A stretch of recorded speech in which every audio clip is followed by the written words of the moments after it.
السلام علیکم میرے پیارے دوستو۔ انسان کا بہترین ساتھی اس کی صحت ہے۔ اگر اس کا ساتھ چھوٹ جائے تو وہ ہر رشتے کے لیے بوجھ بن جاتا ہے، اس لیے اپنی صحت کا خاص خیال رکھیں۔ زندگی کا ایک اصول بنائیں، کچھ بھی بن جائے مگر بے فیض انسان نہ بنے۔ درخت جب بے فیض ہو جائے تو چولہے میں جھونک دیا جاتا ہے۔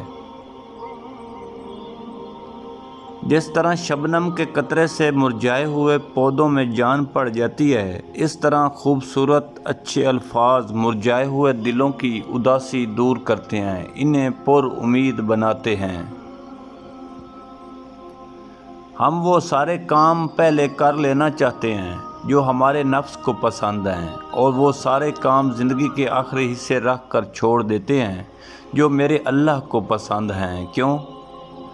زندگی ہمیشہ ایک سا رنگ نہیں رکھتی، یہ اتنی مہربان ہو جاتی ہے کہ یوں لگتا ہے کائنات میں کوئی غم نہیں، اور کبھی یہ یوں رخ بدل لیتی ہے کہ جیسے مسکراہٹ کبھی زندگی کا حصہ ہی نہ رہی ہو۔ پل صراط سے آسانی کے ساتھ عبور کرنے کے لیے اپنے پیروں اور گناہوں اور برائی کی بیڑیوں کی قید اور بوجھ سے آزاد رکھیے۔ تمہاری سب سے بڑی جیت پتہ کیا ہے؟ تم بدلو نہ بدلو، معاف کر دو اس سے جس نے سب سے زیادہ تمہیں تکلیف دی ہے۔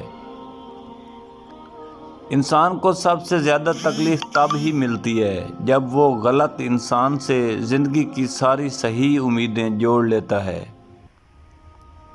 جب فارغ ہونے لگے تو ایک دانہ سونف کا منہ میں رکھ کر چوسنا شروع کر دو، آپ کی ٹائمنگ میں زبردست اضافہ ہوگا۔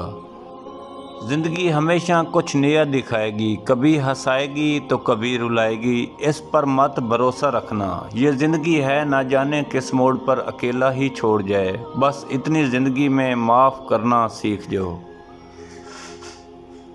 ایک انسان کے دنیا میں آنے کی خبر 9 مہینے پہلے سے ہو جاتی ہے، لیکن جانے کی خبر 9 سیکنڈ پہلے بھی نہیں ہوتی، اس لیے زندگی کو غنیمت سمجھیں۔